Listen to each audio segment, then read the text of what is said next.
Hello, thank you so much for joining us in our very first town hall meeting on Facebook. We've never done this before, but what we're going to try to do is answer as many of your questions as we can in a limited period of time. That's going to be tough. We've gotten over 40 questions already, but we'll get started. First off, Frank in St. Louis asks, who would like to know what we are doing on defense spending? Seems like a very low priority to this administration. Well, Frank, you've understood things correctly. What's been happening is we're spending a smaller and smaller amount of money as a percent of GDP over the years on defense spending. And being on the Armed Services Committee, what I've started to see is there are these gaps, places where if a foreign nation does certain things, that we are not really protected or equipped for what we would have to do in response to that. Perhaps the biggest example to that would be if Iran were to launch a longer range ballistic missile into Central Europe or something like that. The whole idea about missile defense that President Obama talked about was he got rid of missiles that were 20 tons and is going to replace them with 2-ton missiles.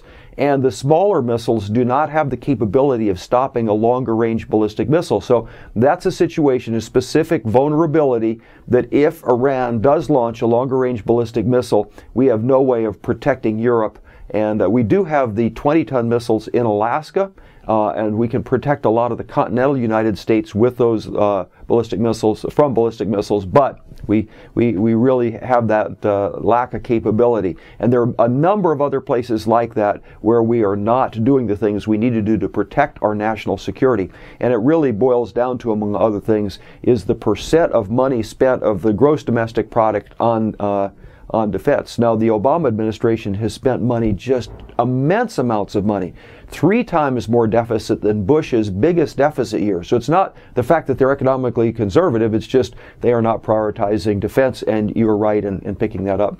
Now, Steve in Baldwin and Phil in St. Louis both have questions about immigration. Steve has encountered numerous bureaucratic roadblocks in trying to help his wife immigrate from China, and Phil is wondering why the Holder Justice Department is going after the state of Arizona for their new legal present statutes. The immigration issue, of course, is a complicated one, and the thing that's particularly frustrating to me is the people who should be coming in our country. We should have an easy, straightforward system that if your wife is outside the country, you want to get your wife in the country, should be straightforward to get her here. I have a friend that's in the same position. He's a U.S. citizen. He married a gal, and she's stuck over in Germany because they can't get the paperwork straightened out to let somebody who legitimately belongs in this country back in. You have people that are board members, foreign board members of various U.S. companies that want to come to our country to go to a board meeting, and they're being kept out of the country, which is just silly. On the other hand, over the borders, we have people who are dealing drugs, smuggling in illegal immigrants, and maybe smuggling in terrorists as well, and also having a little extra profit from holding people hostage in the case of blackmailing. And so we really have some serious problems. Arizona has had to deal with those problems because they're a border state. Much of the law that they passed is simply a restatement of what is already federal law, but the federal law is not being enforced by the U.S. government as it should be. And so the citizens of Arizona, the legislators of Arizona, decided they had to do something, and I like what they're doing better than nothing at all.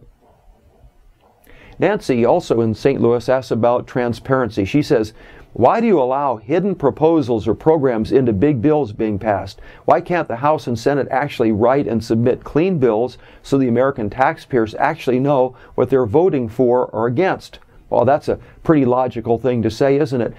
We have a proposal that we believe that no piece of legislation should be voted on until at least it's been available for people to review for at least 72 hours. What we saw, perhaps maybe one of the worst examples, was the cap and tax, or the cap and trade bill supposedly was supposed to fix global warming. And we saw at 3 o'clock in the morning 300 pages of amendments, not just one amendment that was 300 pages long, but 300 pages of different amendments. And that was 3 o'clock in the morning, and it was voted on the next day. Now, when we were actually having time to debate the bill on the floor, which was fairly short, one of my colleagues from Texas said, Madam Chair, isn't it usual that we have a copy of the bill that we're voting on somewhere in the chamber? And so the chairwoman checked with the parliamentarian, and the parliamentarian says that's traditional. Well, then he gets up and says, well, I can't seem to find it. Well, what happened was he looked all around the chamber, and there was a clerk who was still trying to put those amendments into the bill because nobody had even compiled the bill yet, let alone what they were voting for.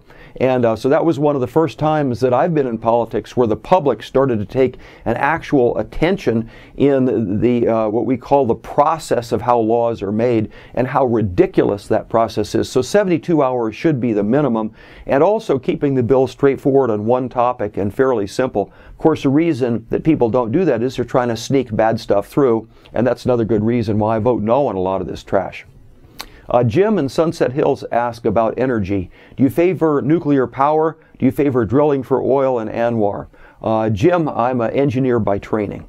When I was in the majority here from 2001 to 2006, we passed numerous energy bills because we saw the gas crisis precipitating in high prices of gasoline and all. We saw that coming. We don't want to be dependent on foreign oil. That's not a good policy for our country. And so we passed numerous energy bills, which we sent to the Senate, and because there weren't 60 votes there, the Democrats killed those bills. But the policy that we took, and I think it's a good one, and that is we don't favor one type of energy over another. Our idea was develop every kind that we can, and then just let the marketplace select out what the natural winners are going to be. Now, as a former engineer, I'm a big fan of nuclear power. I don't really believe all of the assumptions about CO2 being so bad, otherwise I'd stop breathing. But even if you did believe that CO2 is going to change the climate and you are really a global warming person, the solution that's best for you really is nuclear power, because it provides a low-cost electrical source of power that creates absolutely no CO2. So let's take, for example, let's say that you really want to reduce CO2 in America. Let's say you take a goal to get rid of all the CO2 created by every passenger car in America. You could accomplish that goal simply by taking the 20% of the nuclear electric power plants that we have in America and increasing that to 40%. I think France is at 80%. 80% of the electricity in France comes from nuclear power. If we went to half of that, to 40% nuclear power in America, you would have the equivalent of getting rid of all the CO2 produced by every passenger car in America. So I think nuclear power is very practical. And I think when you combine nuclear power with the idea of better and better battery technology, you're going to see more and more electrical cars that can charge up off the nuclear grid at night and go driving off to work. So those are all good ideas. It's interesting that there is more division in the Congress on the area of energy than there is on the subject of abortion. That kind of surprised me, but when you look at the voting patterns, there's more difference between Republicans and Democrats on energy than there is on abortion. Kind of interesting. Now, Patricia observes that we're leaving a huge national debt to our children and grandchildren, a debt in which they had no say. She asked, what do you say to spending cuts? Well, what Patricia's saying is absolutely true. The spending in Washington, D.C. will destroy our country. It cannot continue at the current rate for very long without precipitating a national crisis. The dollar bill will be worth nothing, and things will get very dicey if we continue along these lines.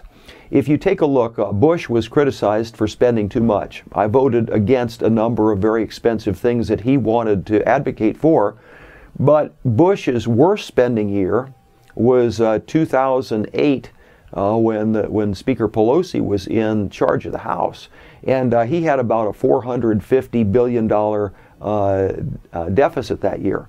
Now, the next year, the 2009 and 2010 years of Obama, that deficit was 3 times bigger than Bush's biggest spending year. It was $1.4 trillion worth of deficit in 2009, and higher than that. I think it was 1.5 trillion this year. And so that level of spending is absolutely unsustainable. It will destroy our country. And what has to be done about that, I'll add to your question. What has to be done is you cannot fix that by reducing waste, fraud, and abuse. The only way you can fix that, and you can't do it by just generally reducing spending across the board. What you have to do is you have to say there are certain things that the federal government is doing that they have no business doing, and the federal government should get out of those business. Instead, what we've seen is the federal government getting into all kinds of new businesses. They want to run insurance companies, they want to run banks, they want to run automotive companies. They want to get into the business of telling you about building codes for your own houses instead of letting the local city governments do that. They want to be involved in insurance for flood. They want to be involved in loans for colleges. They want to take over all of those businesses. They want to be in charge of 1/6 of the economy. They want to be in charge of all of healthcare. This is the direction we're going. The federal government wants to take over everything. If you want to control spending, you have to say the government cannot do all these things, and we have to decide what's primary. In my opinion, what's primary is defending our country and maintaining a system of law. That's basic justice. It is not redistributing wealth, and it's not bailouts. Now, I'd like to say thanks again to everybody for participating. We got so many questions. We tried to pick out some that we thought were fairly typical and would be interesting to you. And this is our very first Facebook. And an old guy like me, we're not too sure about all this new technology, but we hope you enjoy it and look forward to seeing you again. God bless you all. Thanks.